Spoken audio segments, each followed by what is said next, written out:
of Troy, I'll call the meeting to order, the health meeting for February, Health Committee.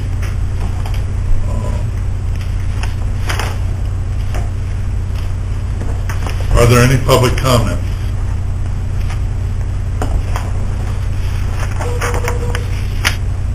So there.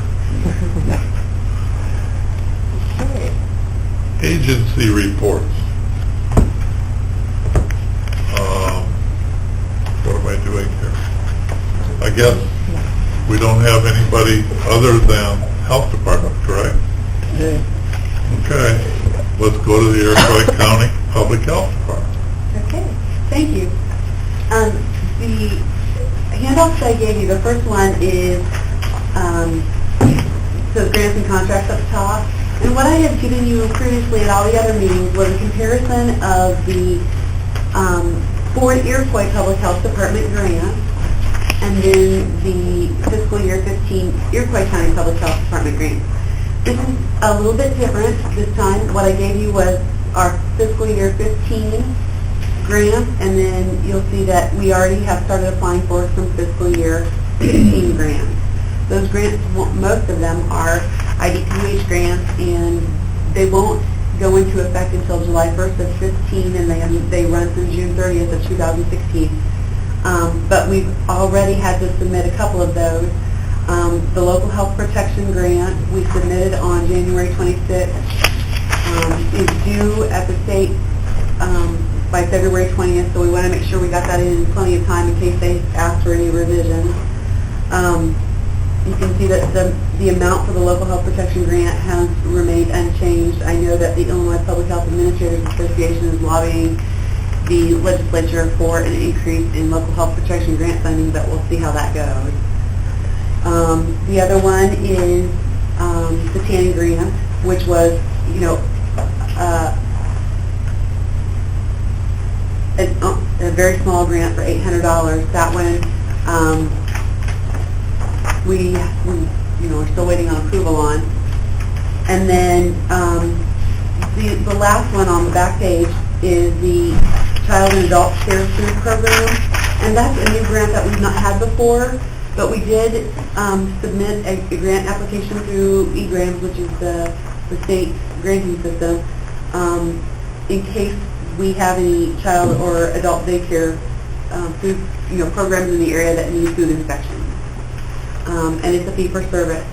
So each one of those we would charge $80. So we allowed ourselves enough grant money to do about 12 of them. Right now we don't know if we have any in the area. But if they come up, then at least we'll have approval from the state to do that. And that was submitted on January 16th.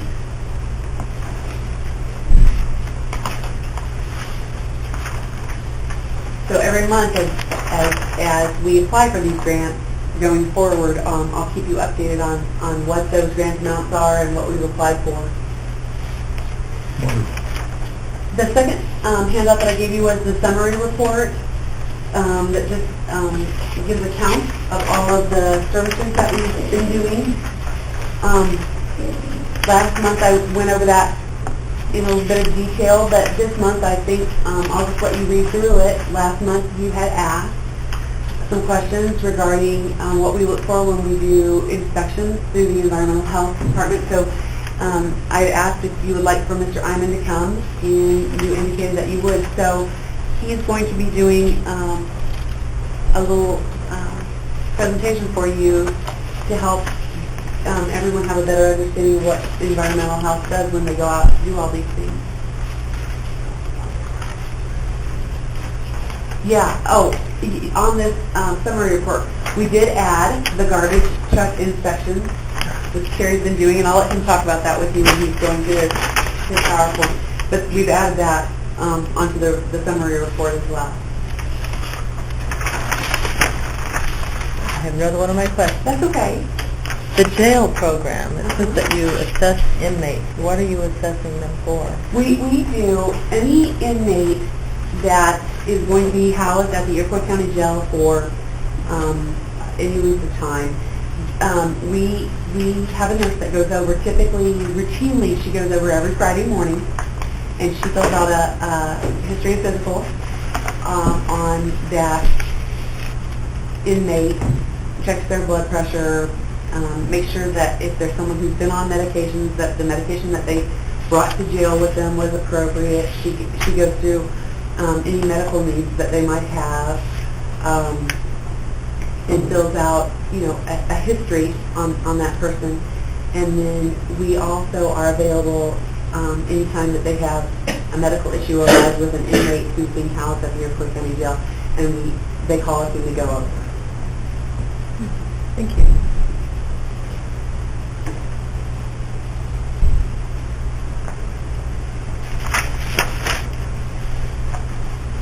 And then obviously you can see underneath that it talks about the referrals. Susan, what we do with that is if we feel that there's a need for medical follow-up, or we need to refer them to the nurse practitioner or to the physician, then the nurse will make a referral.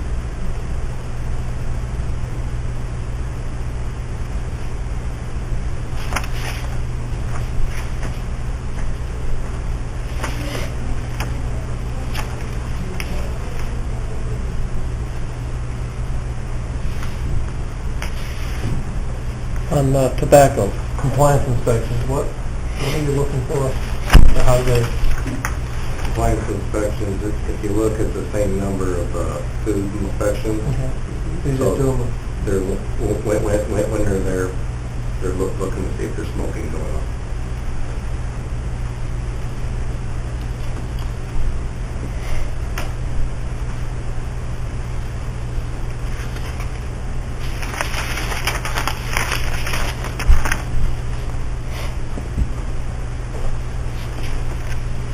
Anything else, Dee? No? Are you ready for Terry? Any questions for Dee at this point? If not, yes? Terry? Mr. Hyman? On the garbage truck, if you notice there's 18 trucks that have been inspected in January. I'd like to point out 5 of those trucks did not pass. Their IDOT safety stickers were all out of compliance. So 5 of them, yes, there's 5 of them. So they're going to be reevaluated. I believe there's about 12 places for this month, or 12 trucks we have to still inspect, and that they'll all be done. Those inspections are going forward. All those have been turned over to Lisa for the upcoming 2016 permit. The trucks all from the same company, or was it a various? 2 companies, all their trucks failed. Oh.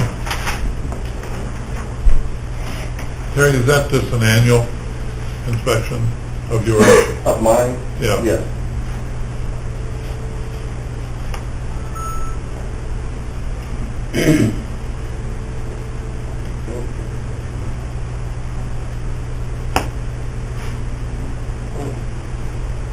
Well, Terry's waiting for a minute to bring that up. I might have to go get Jamie real quick. That's okay. You set that up on that laptop for us, which is a little bit different than what we use down there. You can see that on the summary reports, we have 3 major divisions within the health department. At least that's the way we've divided things up. We have a community health division, which is mostly the nursing services, the environmental health division, which deals with all the food and restaurant inspections and wells and septics and so forth. And then we have the other division is the senior service division. So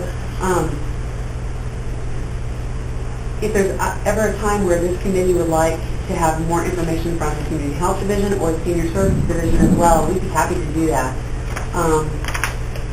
The senior service division, there are 3 employees. Luann Armentrout is the supervisor for senior service program, and then Nancy Reed and Jill Erickson are the senior service care providers. Terry's environmental health division has 3 employees. Terry is the director of environmental health. This is Janie. Janie is one of our sanitarians. She does a lot of the food and restaurant inspections. Terry does most of the wells, septic, the garbage trucks. And then the rest of us are all nurses who work in the community health division. So, I think he's ready. To be a certified health department consists of 3 branches in the health department: administration, communicable disease, and then environmental health. He's in charge of communicable disease, environmental, and administration. I'm blessed with the environmental health. There's 3 of us that work in this division: myself, Jamie, and Donna Falconer. Donna works part-time for us. She covers what I call the I-57 corridor doing food inspection.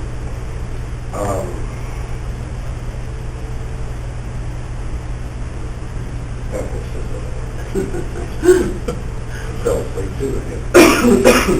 It's in technology. Technology. You know how to make it go forward? Oh, okay.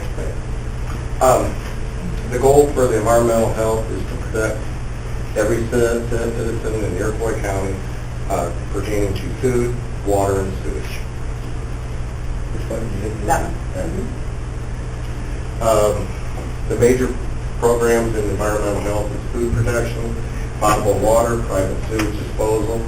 We also do panning, West Nile, radon, nuisance, and like the smoke-free Illinois, we're responsible for, and under the nuisance also is the garbage trucks now.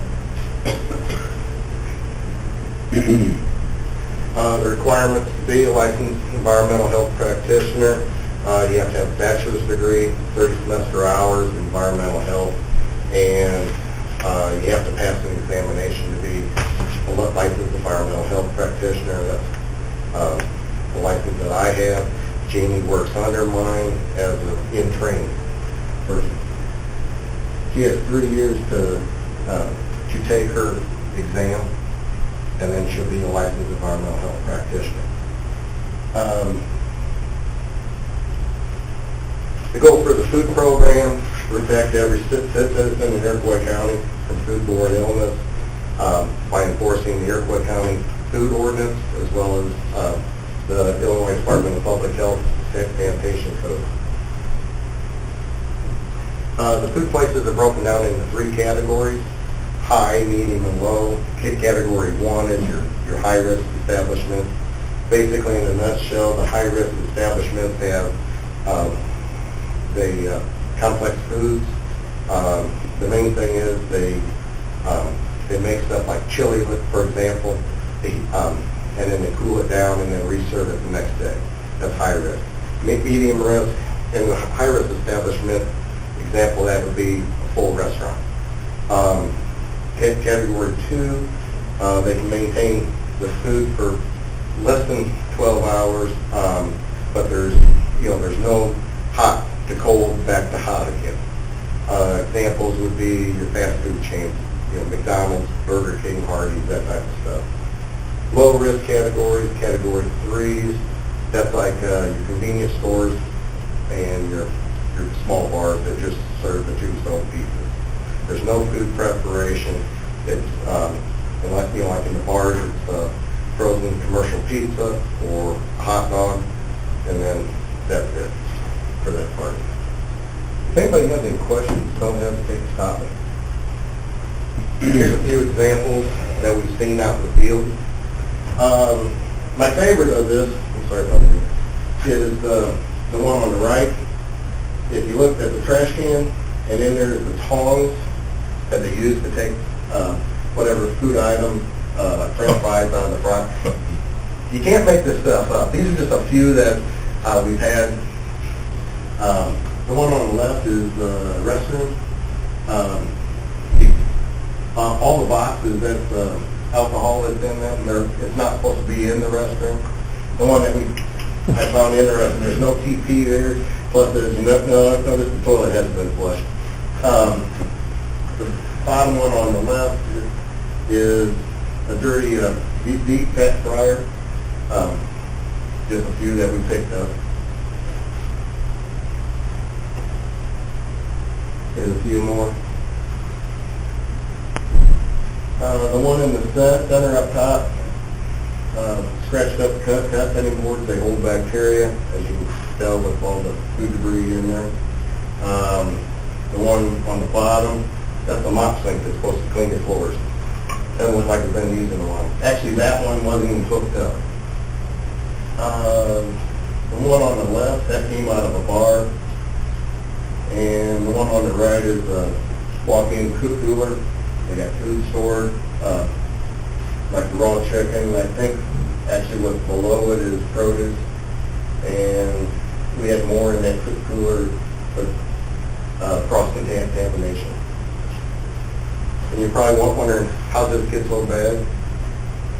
Some of these places are inspected every 3 months, and that's what we walk back in. We do repeat inspections, we get them to clean it up.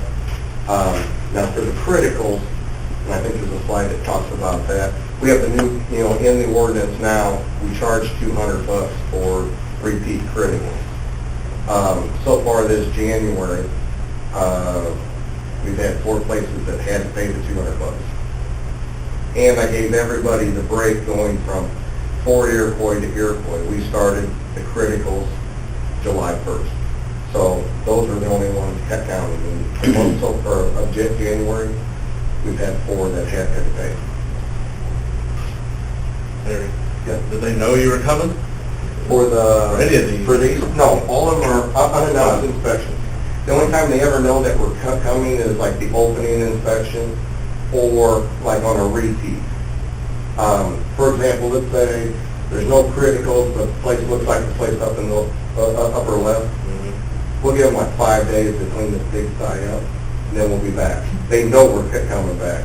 And there's a slide in here that talks about we can't just walk in and take your permit. Even though as much as I want it, Kyle, you shouldn't allow your place to get that. I'm going to pull your permit off the hook. There's actually due process all the way through. Donna and Janie, they do 99% of the food inspections. The reason why is if they run into something like this, they'll give them like 5 days to clean the pigsty up. And if it's not cleaned up when they come back, then I go in. And all our inspections, we're more like advisors. We go through, cite everything, try to keep you at 100%, try working with you if you're down lower to fix a few items. And very rarely do I have to put on the regulator hat. There isn't a lot of these places out here, but we do have to do that. And when I come with the camera, that starts the process to pull in that permit. It's a long, drawn-out process. There's a chance for, there's 2 hearings that they can go through. The first would be through D. If they're not satisfied with that hearing, then it'd be the Board of Health. And just to make a comment, because you guys have figured this out, he said that he doesn't have to very often put on his regulator hat. If Cherry were not out doing these inspections, Cherry and the girls were not, if we did not have an environmental health, part of as part of public health, as part of the county,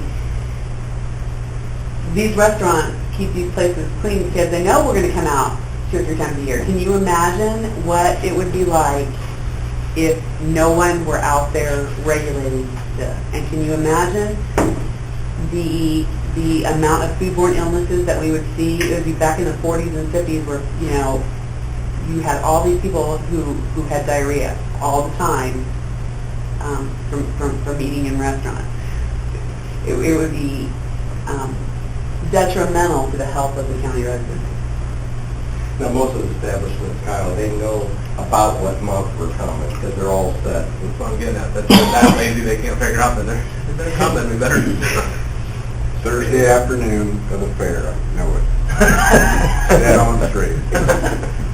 I didn't put up your picture, though. I noticed that. I'm thanking you for that. Yeah, you're welcome. I do have it on my phone, though. I still show people from time to time, and they all get a kick out of it. Our plunger? The plunger. They have a plunger at the fair that says for kitchen use only. I had to take a picture of it. Currently, there's 190, actually that's wrong, there's 193 food establishments. We just added one reopened back up. So, they're broken down, like I said, there's 3 categories. 87 in category 1, 21 of them. On the south side there, those are the nonprofits. That's what the free permits we do not charge according to the ordinance. Category 2, 41. Category 3, there's 64. Since July 1st through December, there was 228 food inspections done, routine, 20 repeats, and we had 6 complaints. Now, complaint comes from any individual. We take anonymous complaints. You don't have to give us our name. We're out there within 24 hours to do the food inspection. Most health departments don't do that unless it's a critical violation. You know, if John Doe calls up and says, I found a hair in my food, we were out there, we're consulting with the establishment, you know, making sure they have adequate hair restraint on. Most health departments wait till the next routine. We take a proactive approach. You call us with a complaint or concern, we will be out there. Terry, where do the, like, hospitals and nursing homes fall in? Are they... The category 1, high risk. Your schools are all high risk, even though some of the schools technically would, as far as the food prep, would actually be a medium risk, a category 2. For example, the 2 satellite schools here, Nettie Davis and Wanda Kendall. The food is prepared over at the other 2 schools, trucked over to the 2 buildings. By the way the actual code is written, they're considered a high-risk establishment, even though there's no food prep, but they still have to be. And the state, we inspect every place twice a year. The state actually breaks them down. A category 1 establishment is inspected 3 times a year, unless there's a food manager found on duty at the time of the routine inspection, then we can eliminate one of the inspections. Category 2, the medium risk, state says you only have to be in there once a year. Category 3s, the state says you have to be, or you can be in there no less than once every 2 years. So can you imagine back on that one slide, that one bar, that was like 6 months. We will, you know, time span in there. Can you imagine what it would look like in 2 years? So we took the proactive, put it in the ordinance. We will inspect every place twice a year. And just so you know, the schools obviously fall into the not-for-profit category, so they're not charged for their permit. This slide kind of is the one that, you know, I said I can't just walk in and take that permit. There's due process all the way through. As you can see in there, you know, when the inspector goes out, then you have certified letters. If it's not handled, I get involved. If they still don't have any, you know, if they're not compliant, going to D. And if it's not met then, it's going to the Board of Health. We can pull a permit. We can suspend a permit at any time. If I walk into an establishment, all the coolers are out or the bathrooms are out of compliance, we ask them to close. If they refuse to close, I get a hold of D, say, D, John Doe's place, they have no restrooms, they're not volunteering to close down. We can suspend the permit. We'll get the Board of Health president involved. Derek will be involved because Derek will put a lock on the door. Of course, all the news media will be there. In the 29th, I've been here now 28 years full. I'm working on my 29th. In that time frame, we have never had to officially close the place. Everybody voluntarily closes.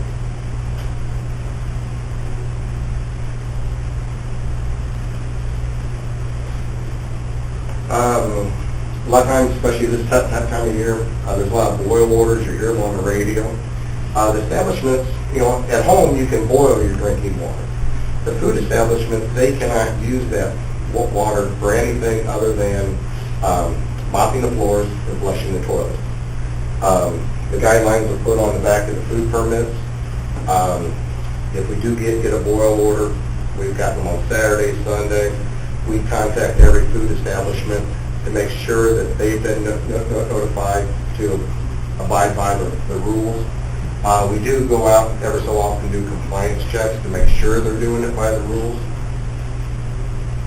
So, Terry, on the boil order thing, Mhm. now it's making sense to me. Friday, coming back from Peoria, we stopped in Chenoa, they had a boil order. Okay. Go to the restroom, go to wash your hands, and I couldn't figure out why there was a big thing of water sitting on the bathroom counter, even though the water works. So you're not supposed to wash your hands with the contaminated water either? You as a customer can, but Okay. but the staff cannot. Okay, so they did a good job? Correct. Okay. And this is probably what it was set up like. Yes, exactly, exactly. This is for temporary food establishments. Hmm. Permits needed if you're going to sell or give away food at any, event that you're going to have. The permit's good for 2 weeks at one site. The food has to be prepared on site. And then we go into the cottage food industry. They're currently changing all the rules with the cottage food industry, with the farmer's market, as well as the cupcake law. There's a task force that's been working on that. They're just tweaking language in it, cutting out, like for example, the cupcake law. I believe they're taking out the amount of money a person can make, and that's about it. Currently, we just register the people that do the farmer's market. When it's all said and done, like for the cupcake law, I know it's kind of confusing. The cupcake law, the county would have to pass an ordinance that would then allow a person to make the same basic stuff as you do at the farmer's market. They allow them to make it at their home. It's not inspected. Even this stuff is not inspected. Who knows what their kitchens look like? It could look like the one that we took a picture of here. This is a hot topic at the state level right now. Lots of legislation changes going on, and lots of bills are out there, and it's a very hot topic. One major concern for health departments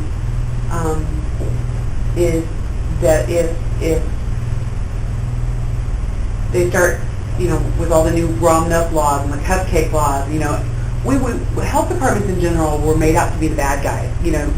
Everybody read the press releases from the county up north that had the little girl who was trying to sell the cupcakes, and the big bad health department went in and shut her down because she was selling cupcakes, and she was just trying to make money to save for college, and we were we were horrible people. What people don't understand, what they truly don't understand, is that without this regulation, and you've got massive amounts of people who are buying things and end up becoming ill, the amount of time that it takes to do investigations, to trace that back to the, those foodborne illnesses back to the source, and the amount of medical care, the cost, to the county are astronomical. And it can become a major problem. We don't want to see things go back to the 50s and 60s where unpasteurized, unclean conditions are making lots and lots of people from the public ill. While we're all citizens and individuals and we value people's right, to make and sell things, our priority at Public Health is making sure that the public is safe and that we prevent illnesses that can be, have lifelong and detrimental health effects to people. Since you brought up raw milk, that was a huge issue in the state last year, and the legislation never got through the process. So it's going to be a huge issue in this next General Assembly. How is the health department involved in regulating raw milk? Because that's in our legislative district, it's a huge issue because we have a lot of small farmsteads that are making their living off of raw milk. It's actually not the public health, it falls under the division of Food, Drug, and Dairy. Drug and Dairy. Okay. So I mean, there's so many different branches of the actual health department. You have the FDA, you got Department of Ag, Food, Drugs, and Dairy, and then the public health. There's all different divisions, you know, for basically the farm. For example, farm fresh eggs. You can raise chickens on your own property, and you put out a sign, eggs for sale. You're exempt. You walk across the street to the mid-acre farm and put up that same sign and sell your eggs. You have to go through the Department of Ag and get an ag permit. And then plus, since you're selling them across the street, now legally you have to come to me and have a permit. I can't issue the permit until you have the Department of Ag permit, but you can sell them on your property. Same way with beef, pork. They get up, the Department of Ag gives them people license to sell out of their house. There's public concerns with all of this that in the meetings I go to, because if you look, all the Department of Ag says is, yep, you're granted a permit. But they put the food basically in the same type of conditions here, you know. So in other words, let the buyer beware. There's nobody coming out to say, yes, this is a clean place. You know, as you can imagine, those other photos were taken of actual food establishments. And like I said, in less than 6 months, they get like that. And like Kyle said, they know you're coming. A lot of places, they just know after we're there, it's time to clean. And that's the reason that we put into the ordinance, was, you know, it sinks home when you charge them $200. Every one of those places, I don't think they'll have a repeat critical for a heck of a long time. Because when we hit them with the $200 fine, it's uncalled me.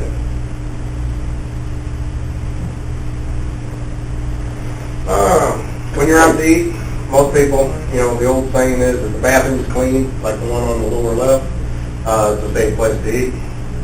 You walk in, you see the one like on the right there, you know, it's an unsafe place. Now, my philosophy is the dumpster always says it all.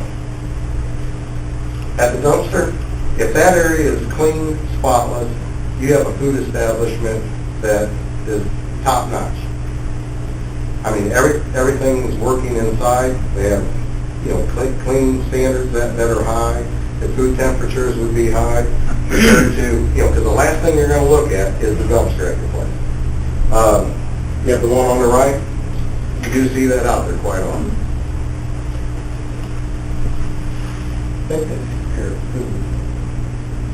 You guys want me to go on? This is with water, with food. I think Dee said you guys are more concerned with food. You want me to keep continuing, or it's up to you?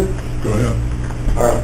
Potable water program is in charge of protecting private wells from construction using the local and state regs as well as the ordinances. We test the water for coliform nitrates. Currently, from July 1st, we issued 21 permits, 28 inspections of new wells, 21 well ceilings, 30 inspections on them. Now, the inspect, and you'll see that on your sheet, it's kind of confusing. There's 21 well permits that were issued. Typically, when they're issued, they may not be installed that same month. So you can take out a permit now for like a new house you're building.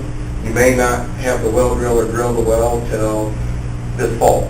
So that's the reason the inspections typically will be higher than the actual number of permits. It's very messy out there. This well was actually one of the wells that was drilled at Belmont. Out of the 46 wells that had to be drilled out there to get off the EPA supply, this was one of them. The thing that makes it all nasty like that is the drilling mud, as well as the dirt that they're bringing up. In the water program, we inspect the non-community water supplies. We test in the non-community water supplies. Those are like your vending machines for the, you know, where you can go in and get the bottled water. There's a few restaurants that work off of private well. They call them the non-community.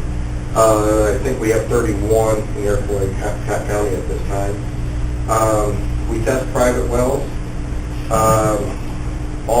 Inspect abandoned wells for sealing, inspect the new construction as well as repair. They changed the well law, or the well code. Now repairs have to have a permit. In the past, for example, with snowplowing, I'll get a couple calls here pretty soon where snowplow ran over a person's private well. The well driller is supposed to take out a permit to fix that. Like I said, we inspect the new wells, and then we also do them for loan purposes and environmental surveys for like the new building stuff. Last year we sampled 31 of the 9 community wells. They're checked for the same thing as the private well, the coliform nitrate and the nitrite. They're actually changing the standards. Right now, if you get a positive sample on a nice community, you take 4 check samples. If any of those 4 check samples come back bad, and a bad sample is any bacteria at all in the sample, must be 0. If there's 1 bacteria in those 4 check samples, the establishment instantly posts it. It falls under the same realm basically as a boil order. The establishment cannot use the water. They're actually changing the rule. They're adding it. If you do get a bad sample, and even after they get all the check samples cleared out, they'll continue to be on quarterly. So it just starts a bottle game is what I call it. A lot of sampling. This last year, so far we collected 131 samples come through our office. 21 of those were bad. And those are all in the private ones. That was non-community, we're all good. Let's see what we got here. Part of the program is to protect everybody from contamination of water as well as ice. Construct new wells. We have the data. If we do get, for example, like if the town gets a bad sample and it shows up with atrazine in the water, then the state will put out press releases that it's over the contamination level. My job would then be to contact everybody within a certain mile radius of, let's say, Watsika, for example. If it was above the level, it's my job to contact every resident within a few miles out of town that, hey, EPA found this level above the standard, advise that you have your well checked. And as part of the plan is to keep the docs informed in case there's an investigation that goes with food, water, same thing with communicable disease. Here's a couple of examples. The one on the upper left, that's an old dug well with a wooden top on it.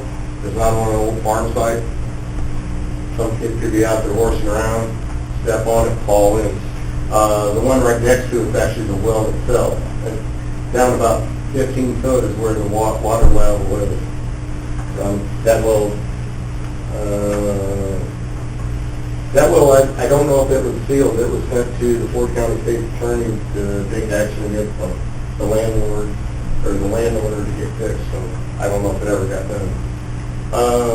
The one on the far right is part of a windmill, and that one is actually sealed on the bottom left. They use what's called hole plug. There's 2 ways to seal a well. There's the granule form. It's that nice. Looks like gravel, but when it gets wet, it gets really slimy. The other way is to use what's pressure grout. And it's basically, pressure grout is what you're seeing come up on the local right. That's for a new well. It's like a real thick drilling mud. It weighs 8 pounds per ounce. Then we have private sewage. Goal is to protect everybody relating to sewage issues using the state code and the local ordinance. The one on the left was a sewer break. As you see in there, they put a sump pump. Their fix was to put a sump pump in and just pump it on top of the ground. The one on the right is actually an old outhouse. They are legal, you can build them still, you have to take out a permit. The one that, the outhouse came from property that down in Ford County. What caught my eye was there's not very many of them left, but the sign on it actually says out of order. So I was like, I gotta take this picture. Health Department issues the permits, and we inspect all newly constructed, repaired. We also inspected the disposal sites. You'll see that on your list. That's usually done around in June. Same thing with pump trucks. And the inspection on the pump trucks is basically the same as what is being inspected on, like the garbage trucks. We make sure that they're clean, they're tight, there's no leakage, they have the proper lettering on them. They tell us where. The only crazy thing on that whole thing is the way the state has it set up. I inspect where they dumped last year, not where they're going to dump this year. Don't ask me why, but that's the reason the state set that up that way. Fortunate for us, the people that dump, they dump on the same properties year after year. So when I do the truck inspection, I usually go out and should check out the disposal site at the same time. There's criteria for dumping.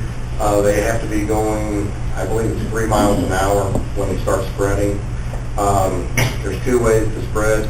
Most of the guys all switched over. I think all of them have now switched over to, they put quicklime.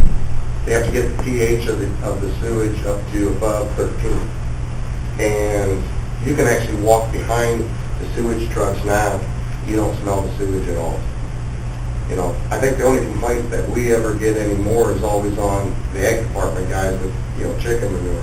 Ag department doesn't require them to put the quicklime in it. Quicklime neutralizes that odor right now. I mean, you can walk as close as you can to that as they're disposing of it. You can't smell it. If they don't use the quicklime, they have to disc it in within 24 hours. And they have to stay 200 foot away from homes with wells and stuff like that on it.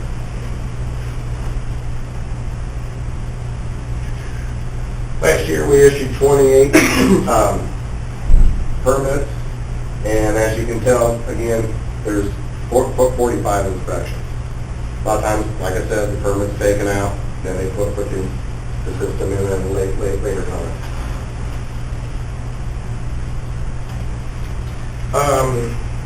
Things have changed in the private sewage. In the past, if your soil didn't perk out or the soil evaluation was so severe that it couldn't handle a subsurface system, you could just install an on-lot discharging system on your own property. Now the EPA, they have to go through, there's like 3 different steps they have to go through.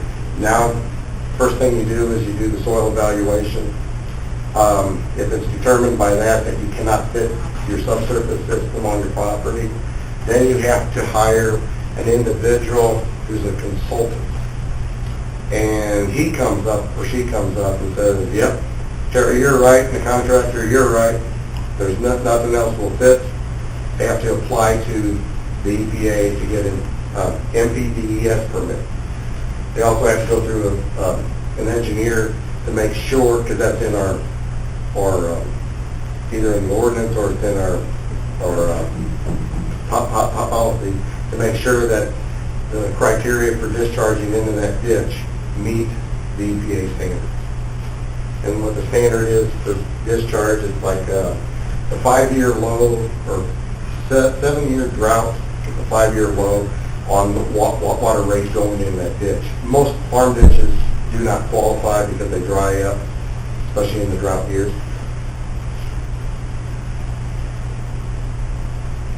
And a little bit on tanning.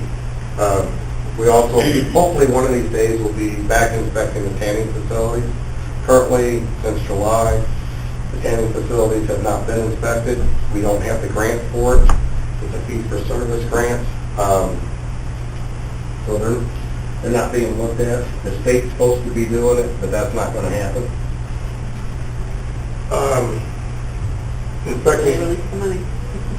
There's 55 or 58 line items that are on that inspection form.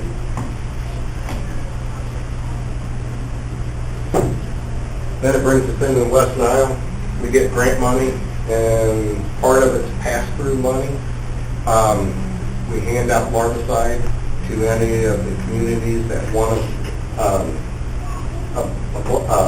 abide by all the laws. Again, to put out larvicide, they have to have an MPDES permit.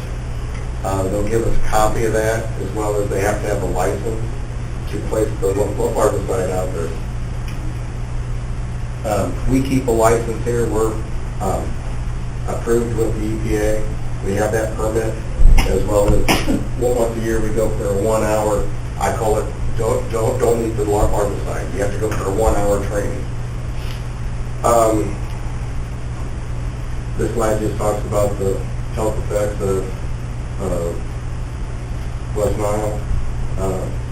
Not now that I'm over 50, I fall into the high risk category.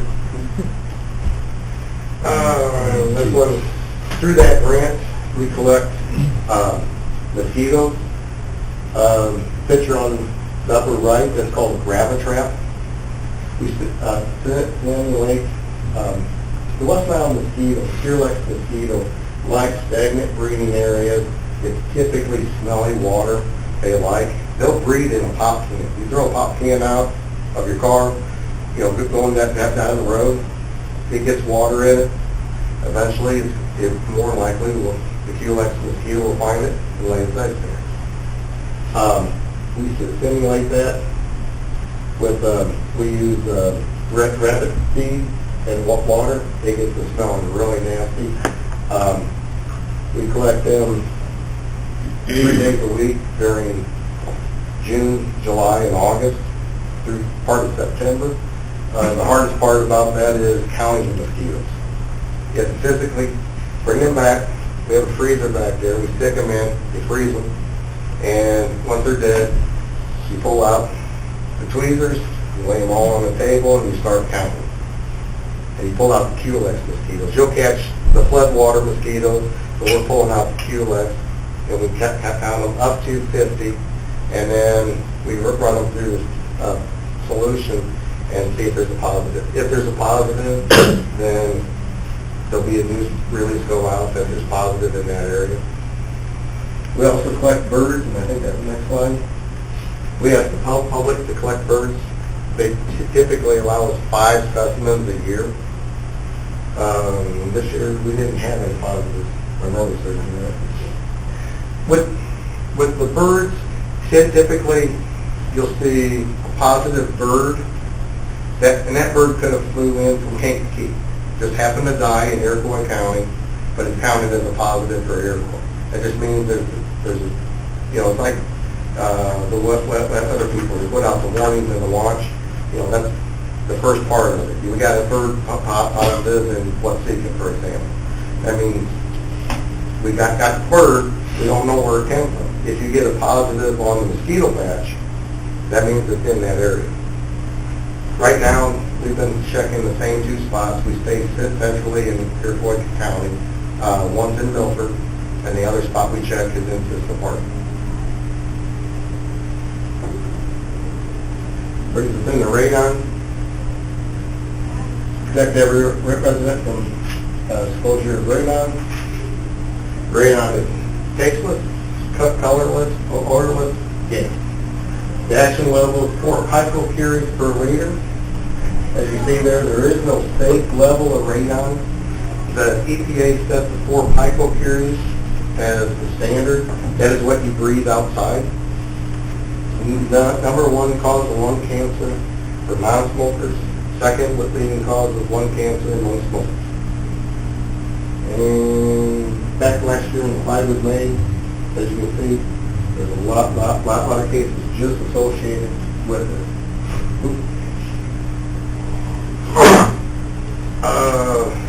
Since the beginning of this health department, we passed out 82 radon test kits. 3 have come back above that action level. The sad thing, we pass out these free test kits.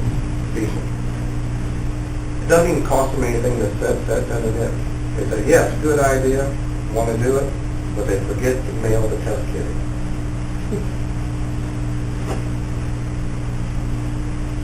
Last on the list is the nuisance, and my responsibility ensures individual rights for health and safety concerns exist both public and private within this county.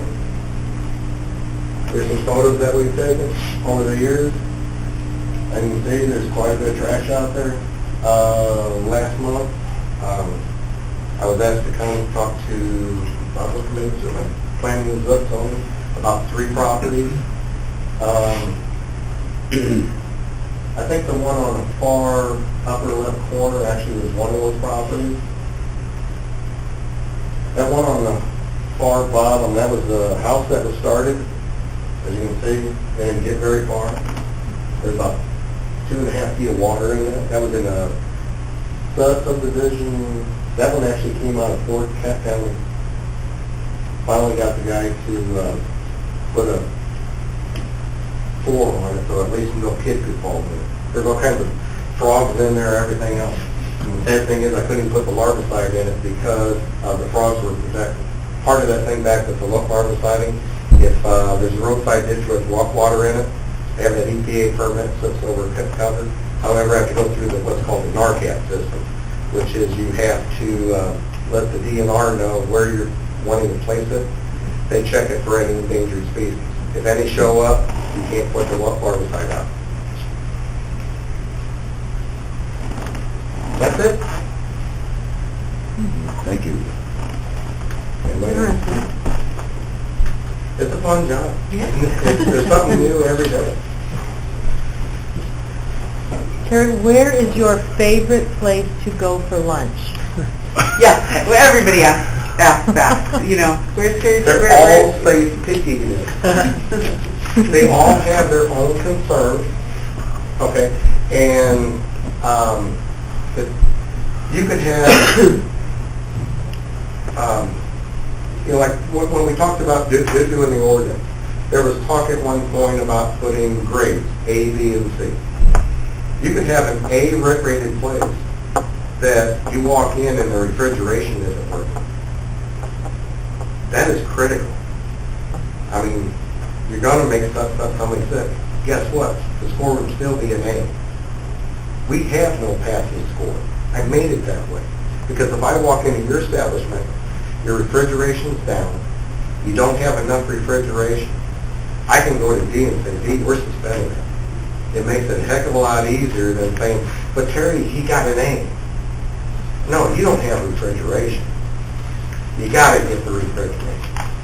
The state's in the process of changing the food code. I'm actually part of that committee. It's on the retail food committee.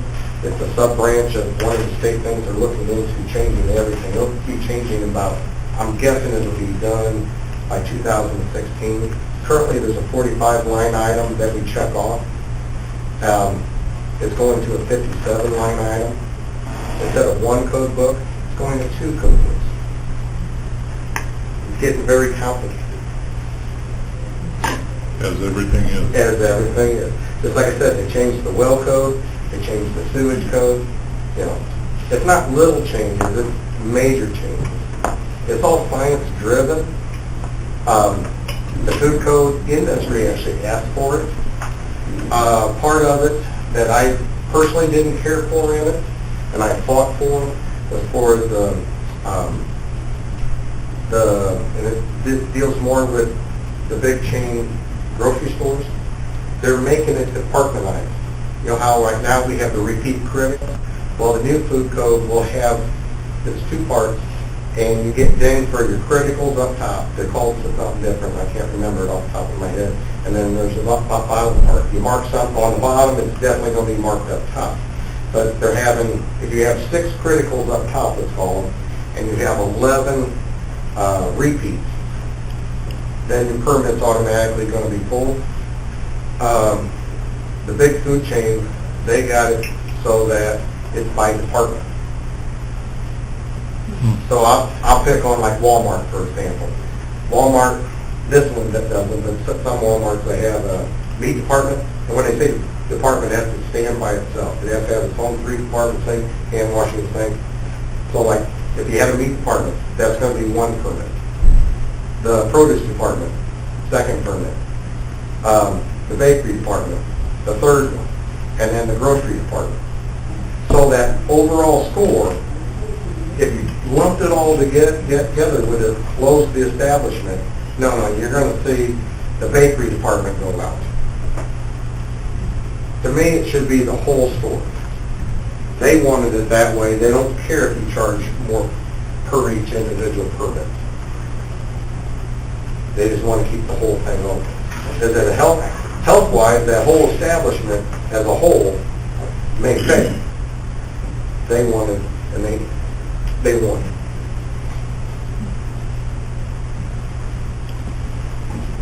Well, thank you very much. I know the few times I've called you with questions, you've been very helpful and really appreciate that. One thing that I can tell you, to tell this committee, is that the food establishments, at least in Iroquois County, that the ones that call and want to speak to me have been very complimentary, because I know Terry said this to you before, but truly and honestly, it's our goal to go out there and help them make improvements, to go over with them what needs to be changed and how to make those improvements. Our goal isn't to go in and shut people down or shut restaurants down. We want them to be safe places for Iroquois County residents to eat. So Terry's always taken an active interest in making sure that he helps those places become the best, food providers that they can be, rather than go in and put the hammer down. So it all boils down to one thing, and that's the health and safety of the residents of the county. Thank you very much. We appreciate it. Very informative. I think I can speak for most people. We don't realize what all people do in Iroquois County, what all responsibilities there are, and what all jobs there are to do. We appreciate it. Thank you. If you ever have any other questions about any of the programs, I know that we lumped all of the environmental health programs into one presentation, but if you'd like a little short 10-minute talk about different programs, we'd be happy to do that for you. Just let us know. Yeah, I'd like to talk to you about that sometime soon. That'd be great. Okay. Any other questions for Terry or Dee? If not, let's review the claims.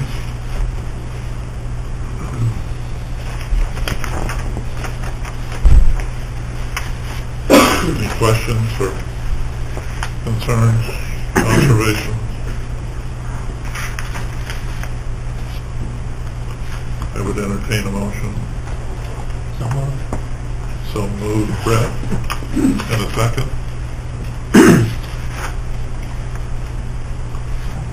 Susan?